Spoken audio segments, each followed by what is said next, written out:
I'm Noel Cheer. The world that we live in is secular and democratic, and most of us seem to like it that way.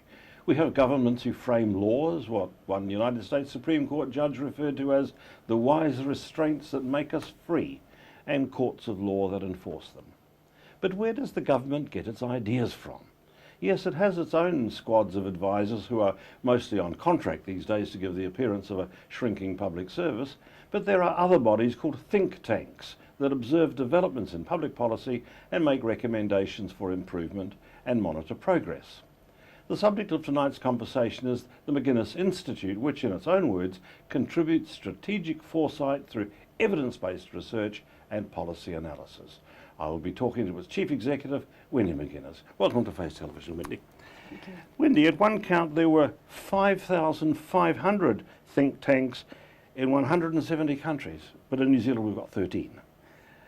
Are we well off or poorly off by contrast? Well, I mean, that's a really interesting question because there's such a range of different think tanks around the world, and definitely countries tend to create the think tanks that they think are necessary or the gap filler. So you would find, for example, environmental think tanks are probably more prominent in New Zealand than other countries. Okay. So that you could actually kind of see or tease out quite a long or wide breadth. But of they think would tanks. they would be specific to the profile of the country. Yes. Yeah. Well, I suppose we need to go back one step and ask, what is a think tank anyway, and what do they do? Yeah. What do they do? Well, I mean, it'd be the easy thing to say that they think, but they clearly do a lot more than that. And one of the things I always think about, I've set up the think tank 9 years ago. We actually have our 10-year anniversary next year. And I've travelled the world also looking at think tanks, trying to learn how to operate one, how to develop and design sort of outputs and outcomes that work. So I am very interested myself in asking that question. My answer is that there is actually a wide range of think tanks, like you have, for example, large ones like the McGuinness Institute in the US. Established in 1916, philanthropy was really the first public policy think tank, I would say, in the world. Has grown to 700 people per year employees and about 450 million revenue in the US. So you get this massive working inside Washington DC in a very powerful. I hunted around all the literature I pulled together for this, and I came up with one thing that appears in all of them. All of them want to shape the future. Yes. Yeah, they want the future to be somehow different or optimal from what it is now. Yes. There's a lot of work that's gone on around this concept of foresight. And foresight is, if you like, we have hindsight when we look backwards, insight, we're looking in the present, and foresight is looking into the future.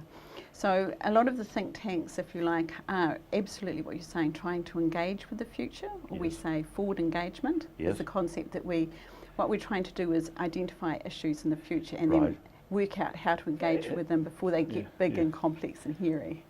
And you're operating in, I think part of your wording is the competitive marketplace for ideas that matter. Yes. Yeah.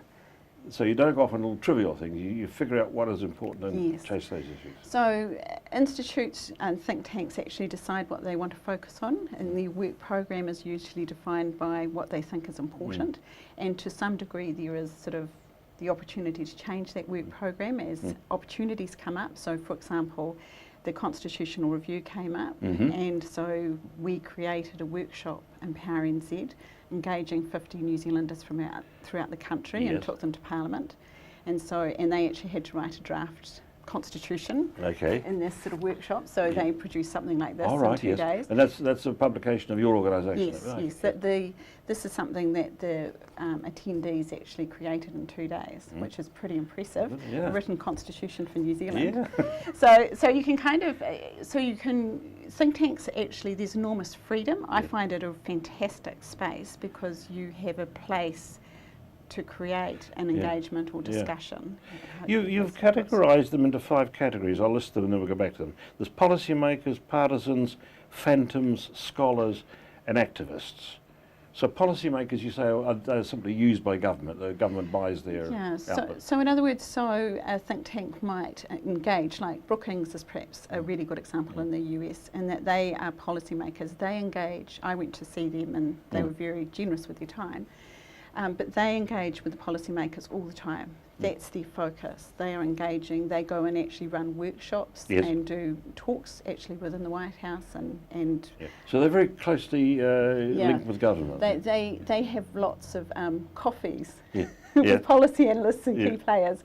And even Brookings is actually a place where members of Parliament that miss the opportunity, or policy analysts that miss the opportunity to be represented within a government, they actually go and hide in Brookings till their time comes around again, and then they're picked up again. So they are a very classic example of that. Well, this is not unlike the partisans, which you describe as home to out-of-party leaders, out-of-office party leaders. Yes, they do that as well, yes. So that's a very good example. Yeah. But they would retain their party affiliation in that? Yes. So that the group would be known as a right-wing, left-wing, whatever. Well, they do use think tanks, the terms right and left wing, but I think, like all of us, we find that very difficult to define. It's very complex.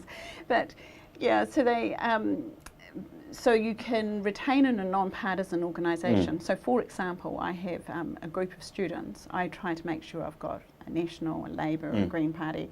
So, in other words, within that group, I'm looking for a really good balance. And I'm really interested in the edge. So for me, if I can get those people together and have that discussion, I get the best ideas. So you know your concept of seeking ideas.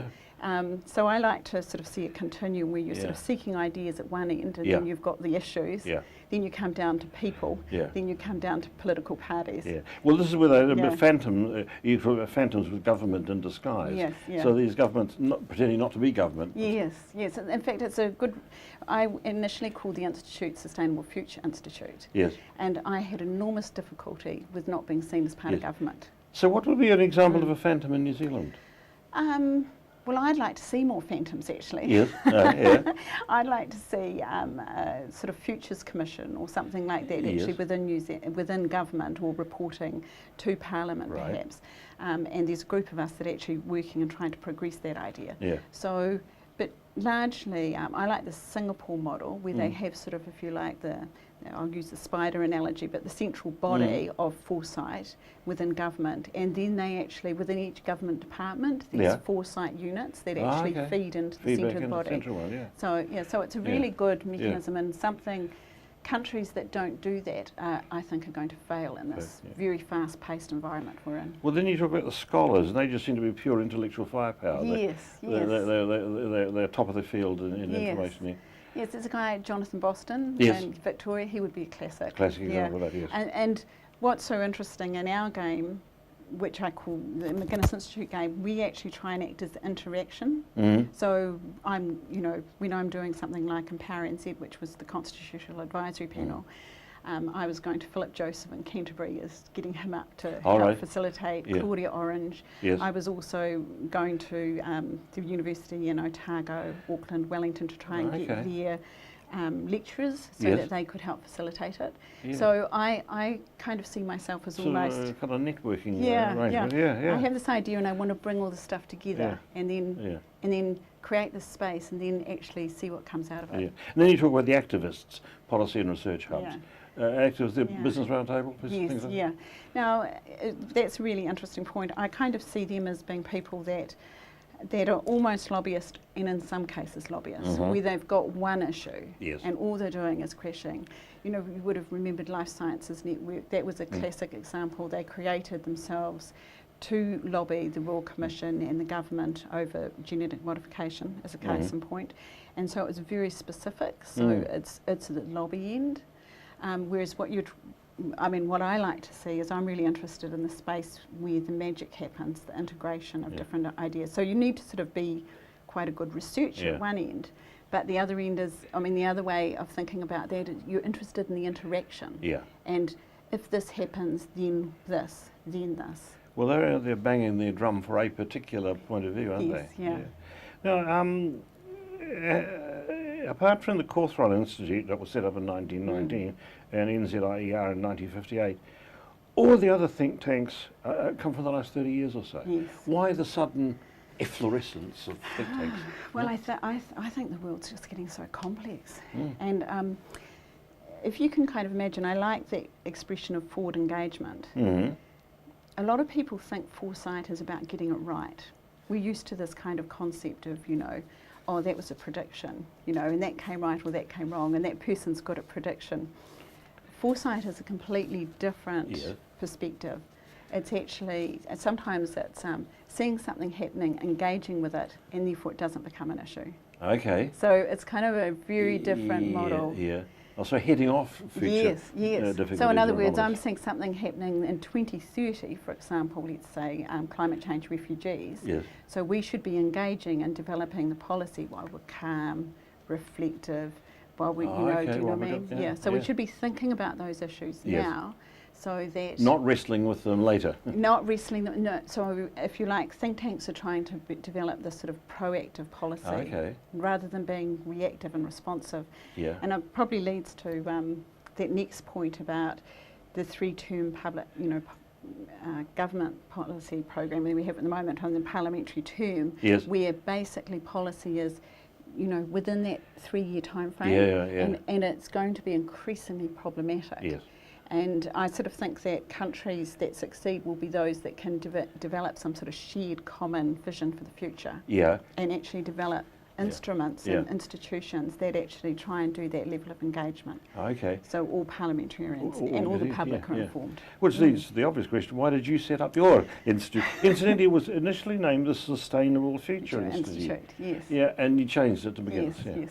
And that was interesting in that my husband will probably always regret it, but I'd been seeking out, which is often what people like me do. Yeah. In this case, I was seeking out someone that would actually do the work for me. All right, yes. I thought, oh, well, there must be some institute. That's a cute trick. How do you do I know, and it didn't work. No, it didn't work. And my husband got very frustrated with me, sort of saying, we must have this. And one night, very late, he said, look, I think it's time. You should just go and set one up and make it happen. Okay, yeah. And the next morning I said to him, did he mean this? Yeah. And of course he had to say yes. And so that's 9 years ago. Yeah. But in calling it the Sustainable Future Institute, you must have obviously had sustainable futures in mind. Yes, sustainable. absolutely. What was important about that? Well, I think that people, think of successful, but successful is in terms of what? Sustainability is a word that I think defines success a little bit more specifically by saying... Well, it's ongoing, right? Yes, it's future generational. Yeah. So it's actually, we do a lot of engagement with young people, have a lot of interns.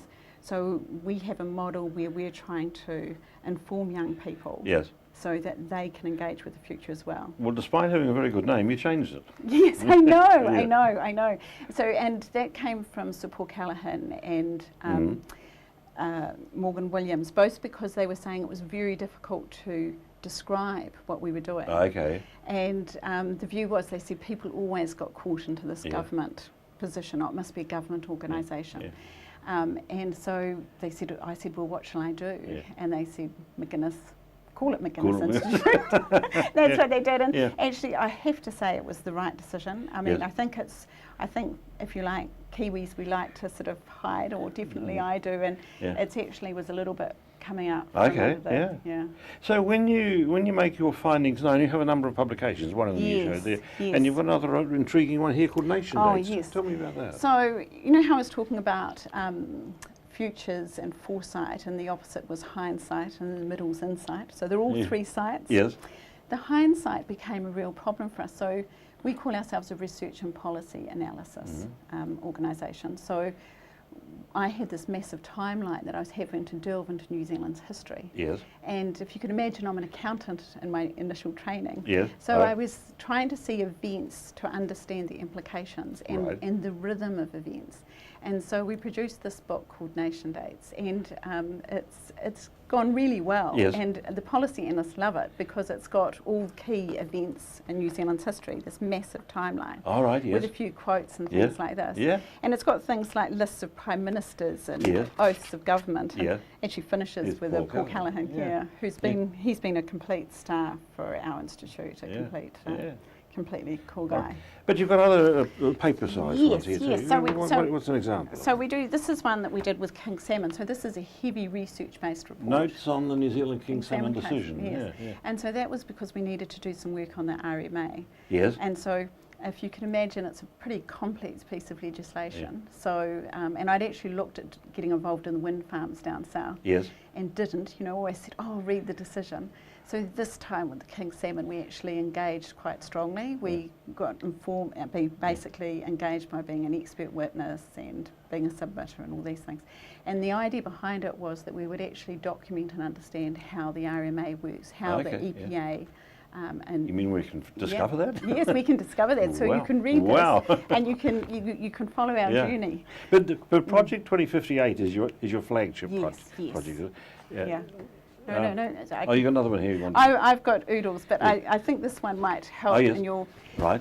So why Project 2058 was really we needed some sort of overarching idea or concept, and we chose 2058 because it was the concept of doing foresight. As you don't go just into the very, like 10 years or 20 years. It sounds like you might have had the idea in 2008 and put a 50-year Yes, I did. extension. I did, exactly. So you're spot on. Spot on. And the reason 50 years, and the concept is that you keep fixed to that. You keep working towards it, so you don't change it. Yes. And that's the concept behind it, so that you keep, and you can keep measuring yourself. What did you think would happen here at this point of time? Okay. So that 2058 becomes a sort of a place in the ground. That is within the 2058 project, is it? Yes. That's one of the elements yes. of it. So this is another example where in this situation we worked with Victoria University and Treasury, and we had a workshop that we put on the end of a conference that they had organised.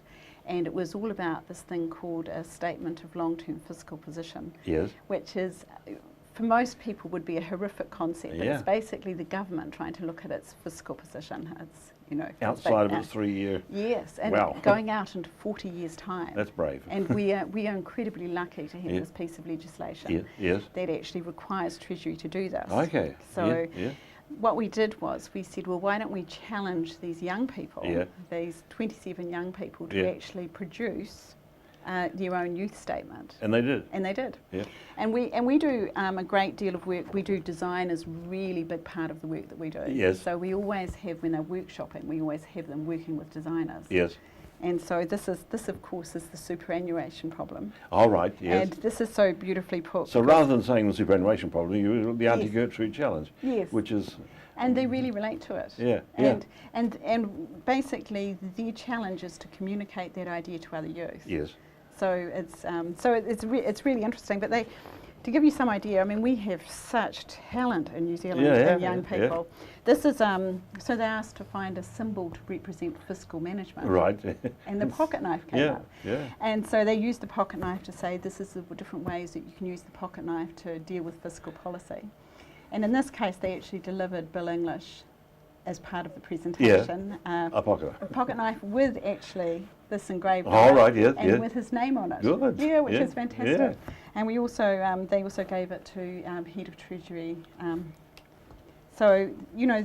So these sort of, I suppose we're trying to create these spaces so that we're engaging young people and informing them and how they can do was that one, my notes here to suggest that was done in conjunction with the Victoria University and the Treasury?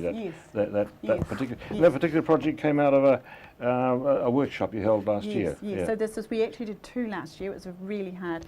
We did the Constitutional Advisory one. Right. So these are both documents produced by Youth of New Zealand. Yeah. But the youth statement particularly comes under the general overarching one of the Project 2058. Yes. Okay. So everything we do is about trying to explore that long-term future. Training, if you like, young people to think about engaging with the future. But more sinisterly, if I might put it that way, you indicate that you set up that one in part because of a lack of commitment by the government to a national sustainable development strategy. Yes. So you're making up for what the government's not doing. Well, I'm trying to. Yes. With my little team, but you know. But how's that taken? I mean, did the government say, you shouldn't be doing that? No, it's our job, or? Yeah, I think it's a really interesting issue. Yeah. I'd definitely like to see a broader and deeper conversation about where the country's going forward. Yes. And I would really like to see a Futures Commission or something equivalent sitting inside Parliament, not captured by cabinet, not captured by party politics, Yeah. but something operating outside of that, like the Parliamentary Commissioner for the Environment. That creates an interesting challenge, doesn't it? Because governments have really only got a 3-year mandate. Yes. At least they say they've got a total mandate, but within 3 years. Yes. But your 2058 required a 50-year thing, Yes. and they are not willing or competent to do it. Well, I think I'm working with a group of people at the moment to try and actually make that happen. So we'll be seeing all political parties to try and, if you like, progress this idea. Yes. The key thing is to understand that smart countries around the world are already doing this. Yes. South Korea's very onto it. Yes. Singapore's onto it. Right. UK. Yes. You know, we are ignorant to put our heads in the sand on this one. Okay, but you're already 5 years into your 50-year span. Yes. Yep. Has any of the parameters changed? Your goals, your outlines? Definitely not the goals. I think it's a really good question. I thought the research would be there. I expected to spend much more time on analysis than data collection. Yes. The data in New Zealand is difficult to find. Yes. I think it's even got more difficult. I've been a public servant, worked in Treasury and other government departments. If you can imagine, we used to have these wonderful librarians that we used to be able to go into and say, oh, what's the, that report in 10 years ago on such and such, can you find it for me? They can find it, yeah. And you'd get this little pile delivered on your desk, and it was fantastic. Yeah. And then there was the move to say, oh, we're going to put everything on the web. Yeah. And the libraries closed down. Okay. Then they put everything on the web and they got too messy. Ah. And then they've taken stuff off it. So if you go on to large government departments in New Zealand at the moment, look at MBIE or the lack of institutional knowledge that used to be on that website, and I think possibly within those organisations themselves, has diminished. So they put it there and they lost some of it? Yes. So part of our role is actually turned into a lot more research, doing a lot more timelines. Yeah. We actually accept any policy documents.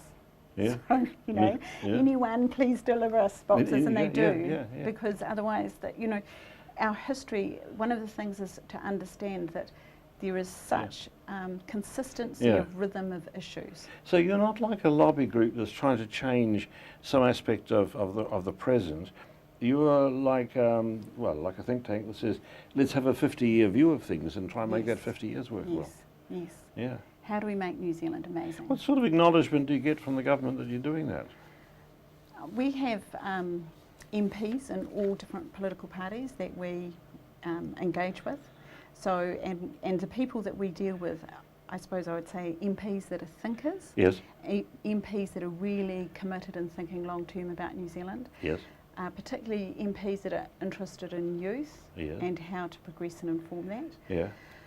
So I think we have, so I don't see it, if you like, as political parties. I see it as people that I like, that get what I'm about and that really want to engage with me. So but you don't have any powers other than recommendation, really, do you? No. So you can't enforce any of this, but Absolutely not. you can make it sound as attractive as possible. You hope that the administrators will buy it.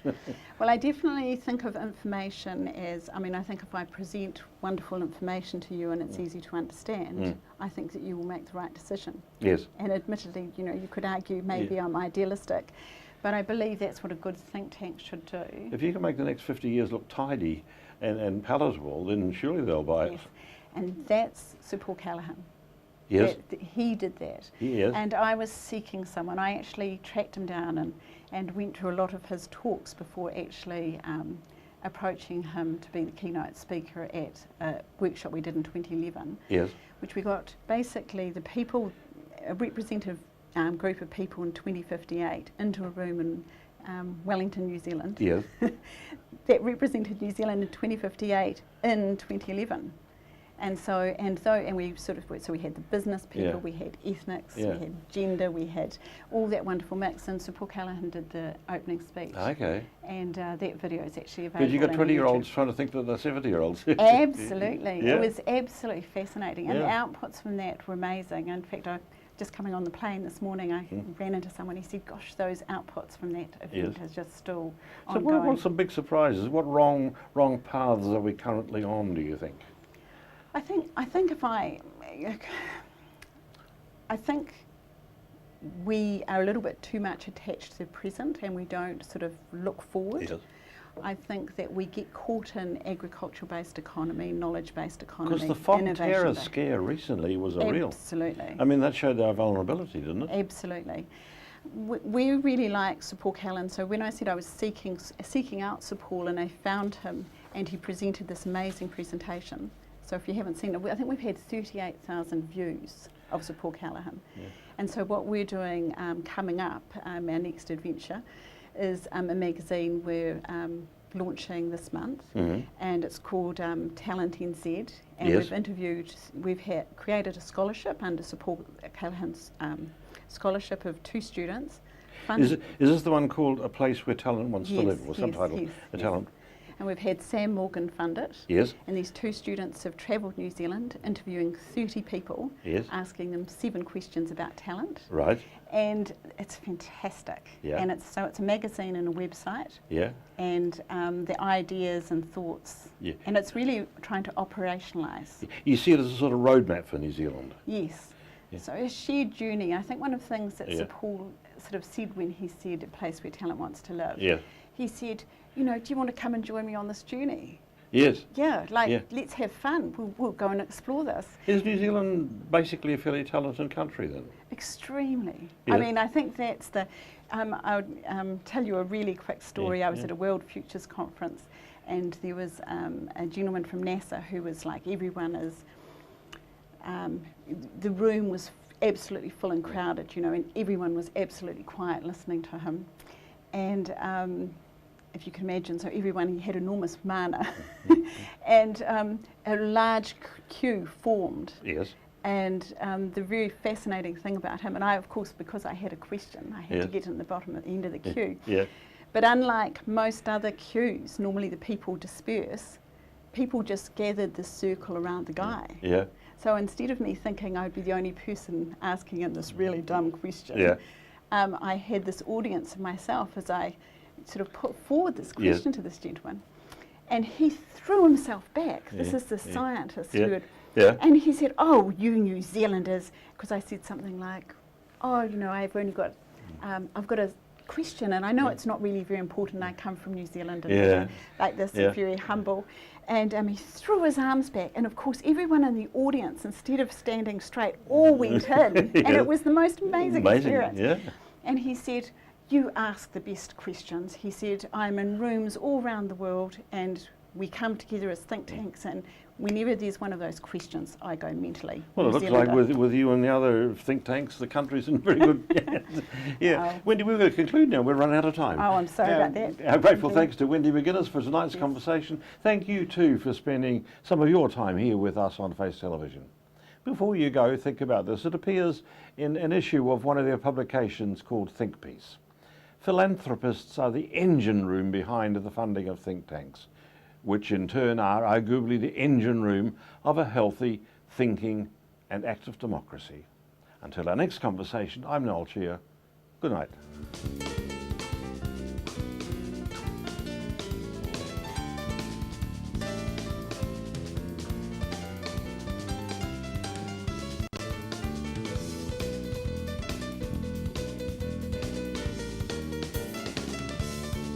Supporting local content so you can see more of New Zealand on air.